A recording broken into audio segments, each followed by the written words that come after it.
Good day to you. God bless you. Say, welcome to the Shepherd's Chapel. Welcome to this family Bible study hour. We're ready to get back in our Father's Word. We're going to go with Genesis chapter 23, verse 1. Remember in the last lecture, as we were closing, we were introduced as to how through the genealogy of Abraham's brother, Nahor, that Rebekah would come into play, for she will be a very important lady in the proceedings here of putting together the tribes. And of course, Rebekah in the Hebrew tongue means ensnared. And it would leave you a totally wrong opinion of her. She doesn't ensnare by force or trickery. She was a wonderful person. She was so exciting, so helpful, that she would win your heart. She would ensnare you by her actions, her goodness. So what a lady. You'll learn to love her as we continue in this book of Genesis. So with that having been said, we're working down to that fact where we're going to marry the son off here. And chapter 23, verse 1, a word of wisdom from our Father in Yeshua's name. Let's go with it. It reads, "And Sarah was 170 and 20 years old. These were the years of the life of Sarah." This is, Sarah is one of the only women at her age was given of her death, how long and so forth. What a lady, okay? Beginning with Sarai, God changing her name to Sarah. And here she lived this long period of time. Verse 2, "And Sarah died in Kirjath Arba." The same is Hebron, or Hebron actually in the Hebrew tongue, but we call it today Hebron, in the land of Canaan. And Abraham came to mourn for Sarah and to weep for her. This is a very important place, this burial place of Sarah, and it still comes into contention today. About, I'm going to make a guess, and please don't hold me to this, about 6 or 7 years ago, several people were killed at this tomb, the tomb that we're going to be dealing with in this chapter. I say that to let you know it's still considered a very sacred place, and comes into play even in Hebron and the Middle East even at this time. Continuing then with the next verse, verse 3. "And Abraham stood up from before his dead." He was standing over her, "and spake unto the sons of Heth, saying," now these are usually, the sons of Heth are Hittites, okay? Verse 4. "I am a stranger and a sojourner with you. Give me a possession of a burying place with you, that I may bury my dead out of my sight." What he's saying here, I want to buy a piece of property. I want it in my name.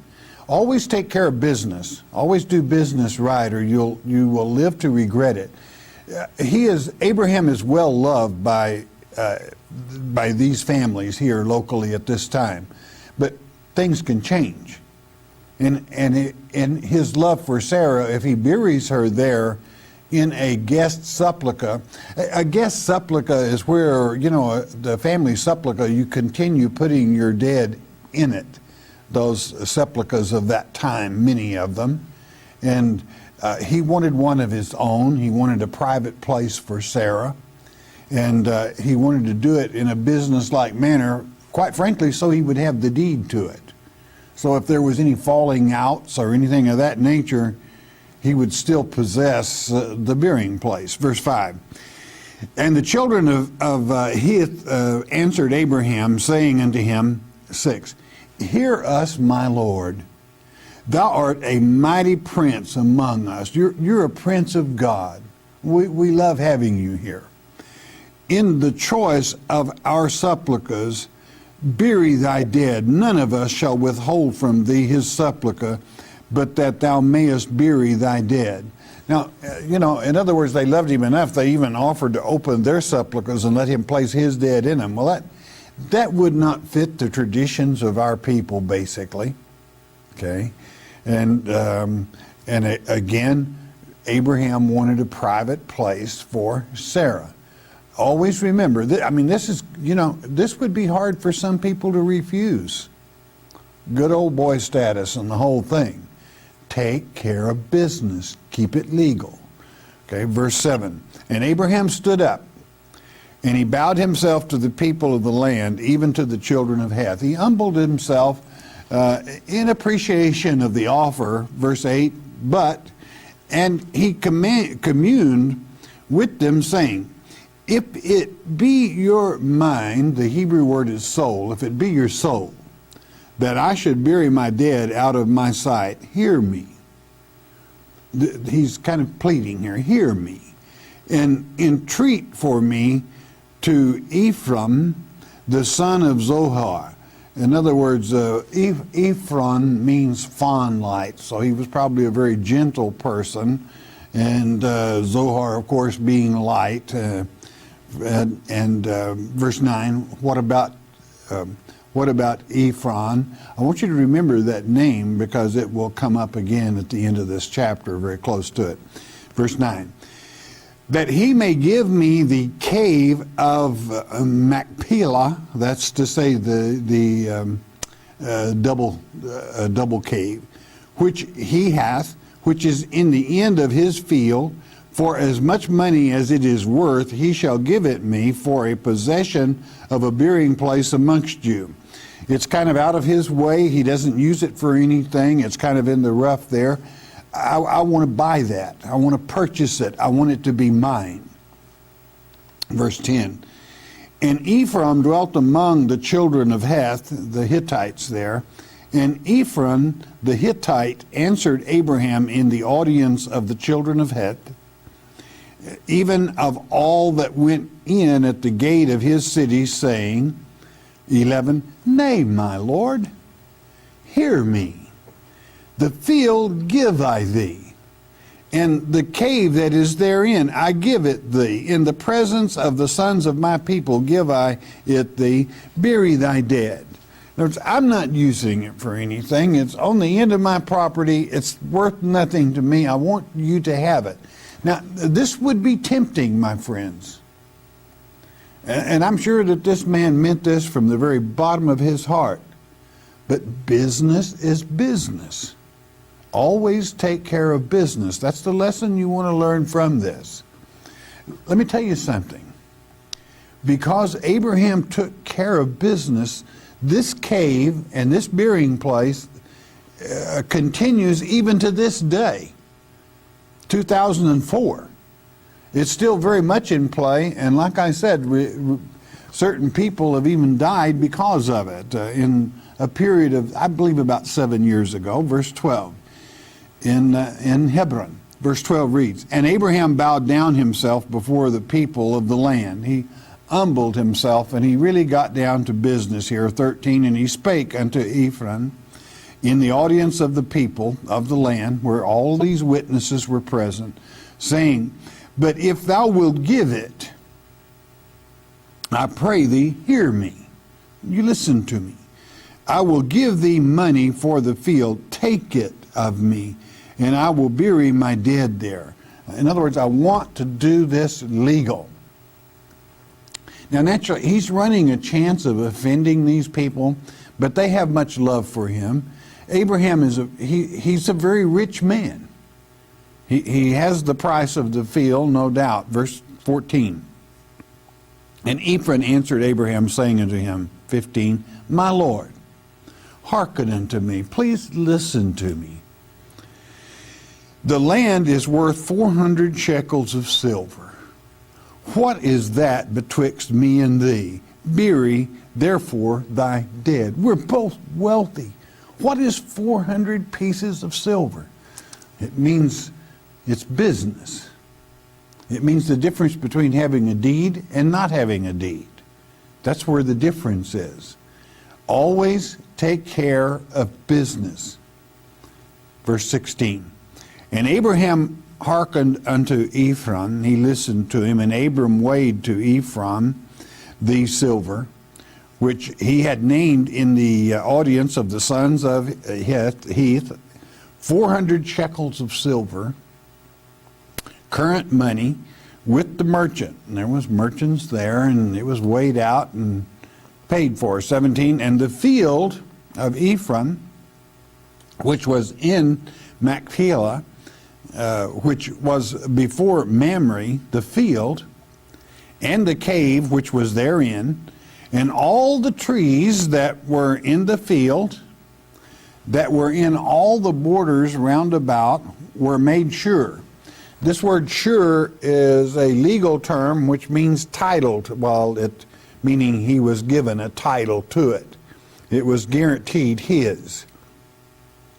He bought it, he paid for it, and naturally, business-wise, he has the title to the piece of land. It's his now. Verse 18, unto Abraham for a possession in the presence of the children of Heth, before all that went in at the gate of his city. The gate, of course, is where business, that's the judgment gate, all right? That's where all the people sit in judgment of the people and legal business taken care of there. In some scriptures, it's recorded as pavement. It's the meeting place there at that gate, 19. And after this, Abraham buried Sarah, his wife, in the cave of the field of Machpelah before Mamre. The same is Hebron in the land of Canaan, and it is the same even to this day. Verse 20, and the field and the cave that is therein were made sure unto Abraham for a possession of a burying place by the sons of Heth. Now, it's important that you know that a thing took place here in Genesis chapter 49. I'm going to turn over to chapter 49 and read for you. You won't have it. That's okay. Make a note. Chapter 49, verse 28. And all these are the 12 tribes of Israel, and this is it that their father spake unto them and blessed them. Even one, every one according to his blessings, he blessed them. 29. And he charged them and said unto them, I am to be gathered unto my people. Bury me with my fathers in the cave that is in the field of Ephron the Hittite, in the cave that is in the field of Machpelah, which is before Mamre, in the land of Canaan, which Abraham bought with the field of Ephraim the Hittite for a possession of a burying place.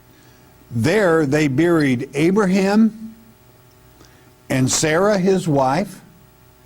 There they buried Isaac and Rebekah his wife, and there I buried Leah. And we have 5 here in this cave. That this cave, as I stated, still exists to this day as the burying place of those. But the acrostic that it works out, if I may, the people thusly: Isaac, Sarah, Rebekah, Abraham, and Leah is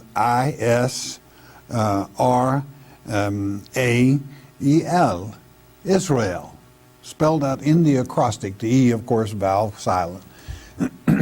There, that's it. And we have it within that cave. Is it an accident? Did it just happen that way? It happened. It was done legally. Again, it still exists to this day. Now, in the next chapter, Abraham was beginning to get, remember I skipped ahead to the 49th chapter to report that so that I could teach you the acrostic of those buried at Hebron in the cave purchased from Ephraim. And now Abraham is looking for a wife for his son Isaac. Remember Abraham's birthplace is what we call Iraq today. It's Ur, in kind of southern Iraq. And he will be telling one of his servants, no doubt Eleazar, the faithful servant, to go to his homeland and find a bride for his son from his own people. All right, that's what this preceding chapter will be about. And this is where you will learn before this is over, you will fall in love with Rebekah. You can't help loving her. What a person. Chapter 24, verse 1. And Abraham was old and well stricken in age, and the Lord had blessed Abraham in all things. Boy, had he blessed him. Here he had given him the birth when all he had was a servant, Eleazar, no doubt the one we'll be talking to here, but giving him this son when he was 100 years old. 2.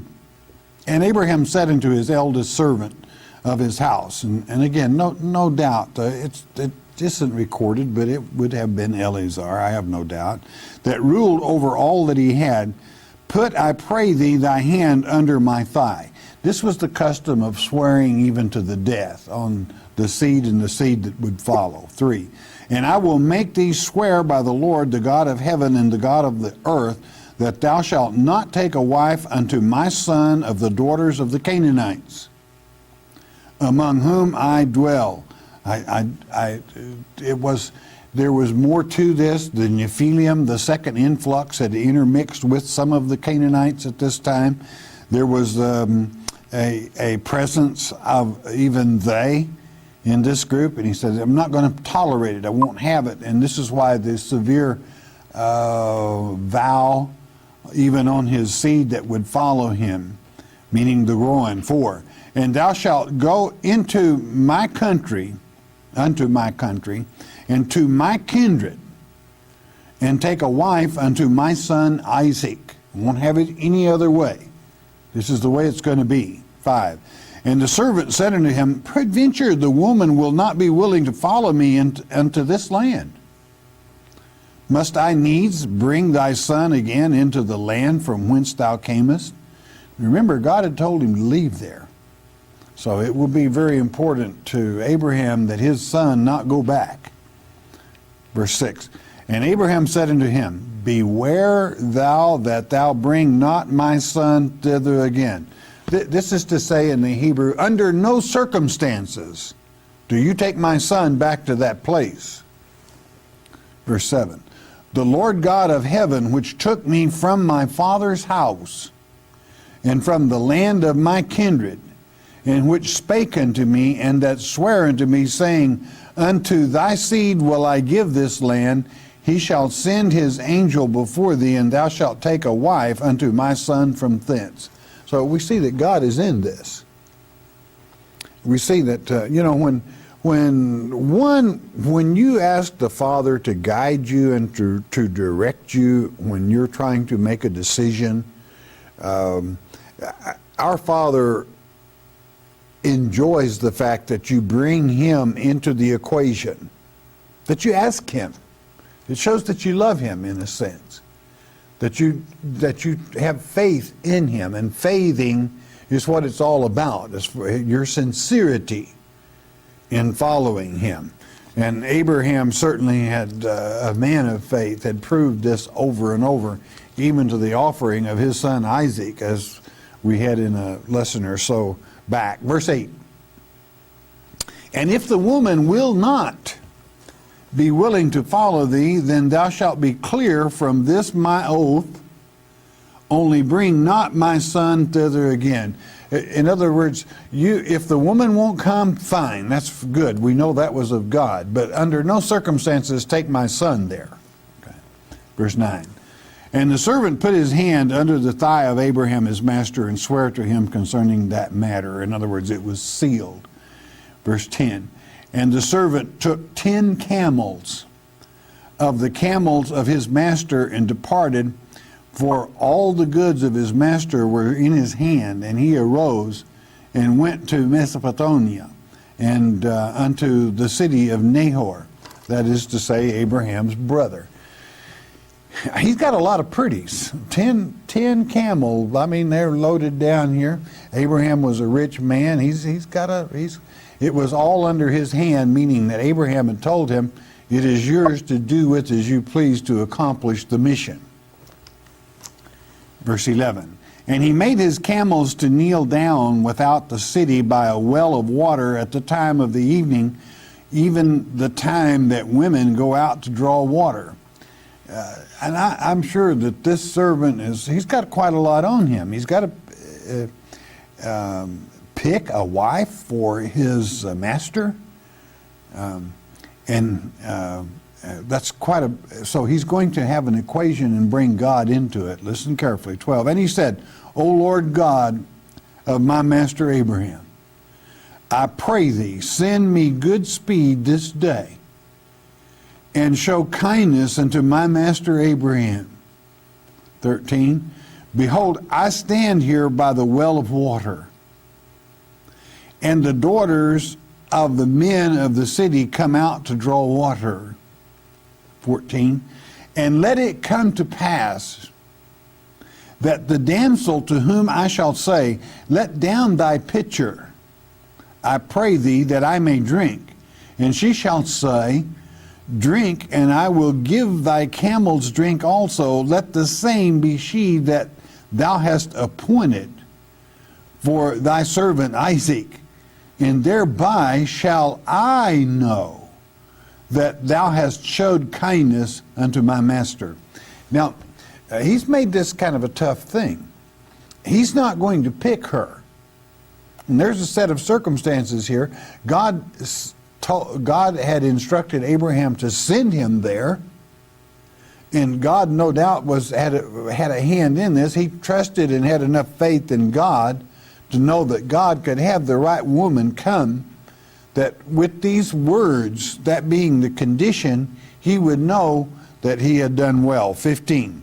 And it came to pass, before he had done speaking, that behold, Rebekah, the ensnarer, okay, or captivating, captivate your heart. Rebekah came out, who was born to Bethuel, that's to say, dweller in El, son of Milcah being the queen, the wife of Nahor, Abraham's brother. Nahor means snorting. I don't know, maybe he was a rip snorter. I don't know why they would name him that. With her pitcher upon her shoulder. Here come the little lady. 16. And the damsel was very fair to look upon. She was beautiful. A virgin, neither had any man known her. And she went down to the well and filled her pitcher and came up. Little slip of a gal here. 17. And the servant ran to meet her and said, let me, I pray thee, drink a little water of thy pitcher. Now, I want you to get real well acquainted. You're going to find that Rebekah is vivacious. She doesn't just do things, well, maybe. She jumps. She runs. I mean, what she does quickly, energetically, willingly, and lovingly. That's why she will ensnare your heart. Verse 18. And she said, drink, my Lord. And she hasted, not just drug along, maybe, hasted, and let down her pitcher upon her hand and gave him drink. Verse 19. And when she had done giving him drink, she said, I will draw water for thy camels also, until they have done drinking. I'll water, 10 camels can slurp it up, I mean, we're talking about not a little chore here. But she just willingly jumped right in there. Verse 20. And she hasted. Got it? I mean, what a gal. Little slip of a gal here. She hasted and emptied her pitcher into the trough and ran again unto the well to draw water and drew for all his camels. What a gal. I mean, and like I say, she didn't do it half-heartedly. I mean, she got into it. Verse 21. And the man wondered at her, held his peace. The man wondering at her held his peace, to wit whether the Lord had made his journey prosperous or not. Why wouldn't he know? I mean, here, she's going to steal his heart anyway. It don't matter, okay? But she met all the requirements that he had petitioned God with. 22. And it came to pass, as the camels had done drinking, that the man took a golden earring and half a shekel weight, and 2 bracelets for her hands of 10 shekels weight of gold. I mean, we're talking about some pretties. We're talking about some really nice stuff here, okay? 23. And said, whose daughter art thou? Tell me, I pray thee, is there room in thy father's house for us to lodge in? Verse 24. And she said unto him, I am the daughter of Bethuel, the son of Milcah, the queen, the which she bare unto Nahor. In other words, I am a granddaughter of Nahor. Verse 25. She said, moreover, unto him, we have both straw and provender enough and room to lodge in. We got a guest room. We got it all set for you. Just come on down. Verse 26, and the man bowed down his head and worshiped the Lord. I mean, every prayer answered. 27, and he said, blessed be the Lord God of my master Abraham, who hath not left destitute my master of his mercy and his truth. I being in the way, the Lord led me to the house of my master's brethren. I'm right among his family. Nahor, his brother, Abraham's brother. 28. And the damsel ran and told them of her father's house these things. The messenger, I mean, this little thing just charging ahead, taking the word on. I mean, getting things put away. What a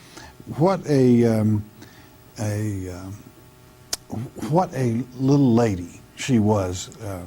Vivacious, probably isn't even adequate. 29. And Rebekah had a brother, and his name was Laban. And Laban ran out unto the man, unto the well. Now, Laban was a little bit, the word means white, okay, Laban. But he no doubt observed the jewelry and stuff that his sister had. And I mean, after all, the man's got 10 camels. And Laban is the type of guy, this would get his attention, okay? He thought, boy, we got a lot of pretties here. So he charges right out there. I'm not saying he was a bad guy or anything. I just want you to know his disposition, okay? Verse 30, and it came to pass, when he saw the earring and bracelets upon his sister's hands, and when he heard the words of Rebekah his sister, saying, thus spake the man unto me, that he came unto the man, and behold, he stood by the camels at the well. I mean, this got Laban's attention. We done been blessed. We got money present. All right, 31. And he said, come in, thou blessed of the Lord, wherefore standest thou without? For I have prepared the house and room for the camels. He's being a good old buddy, isn't he? 32. That's all right, no problem here, but 32. And the man came into the house, and he ungirded his camels, and gave straw and provender for the camels, and water to wash his feet, and the men's feet that were with him. Okay, made them all, took care of them there. 33. And there was set meat before him to eat. But he said, I will not eat until I have told mine errand. And he said, speak on. Let's hear what you got to say. Verse 34. And he said, I am Abraham's servant. 35. And the Lord hath blessed my master greatly. He's well, and he has become great. And he hath given him flocks and herds and silver and gold, and men servants and maid servants and camels and asses. He's a very wealthy man. Verse 36. And Sarah, my master's wife, bare a son to my master when she was old. She was 90 years old, remember? And unto him hath he given all that he hath. In other words, he has given everything, all these riches belong to this boy. 37. And my master made me swear, saying, Thou shalt not take a wife to my son from the daughters of the Canaanites, in whose land I dwell. Just not going to take one there. And his mission begins to kind of show here. 38. But thou shalt go into my father's house, and to my kindred, and take a wife unto my son. And naturally, Nahor being Abraham's brother, he's there. Verse 39. And I said unto my master, Peradventure the woman will not follow me. 40. And he said unto me, The Lord before whom I walk will send his angel with thee, and prosper thy way, and thou shalt take a wife for my son of my kindred and of my father's house. Those are pretty strong words, but that's what God had promised. 41.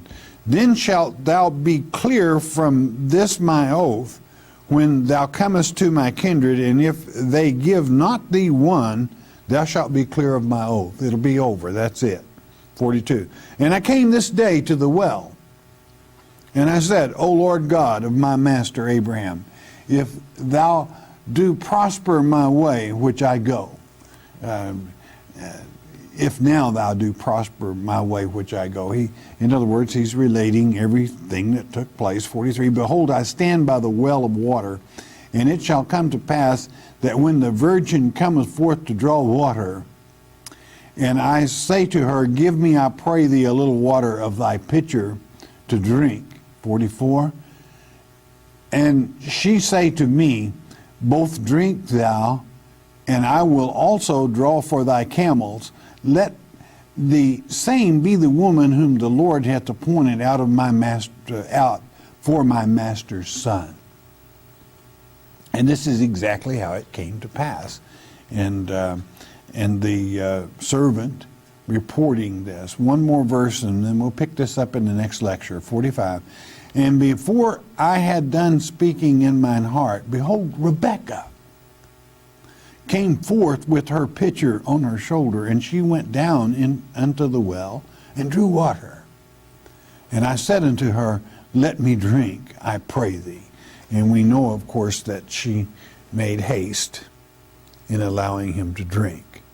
How, when you bring Father into the equation of your life, how much easier it is for you to know the things that he has taught us, in knowing that he cares for his children. He's going to take care of them. Example, even knowing where the dead are, our Father lets us know they're with him. And ultimately, we all will be. That he isn't a God that you have to really fear as long as you love him, revere, that same old Hebrew word that'll translate either way, fear or revere. In other words, fear or love. If you don't love him, you got something to be afraid of, all right. But anyway, that our Father takes care of his own. And how beautiful this story of Rebekah and Isaac. We'll pick it up in the next lecture. Don't miss it. All right, bless your heart. You listen a moment, won't you please?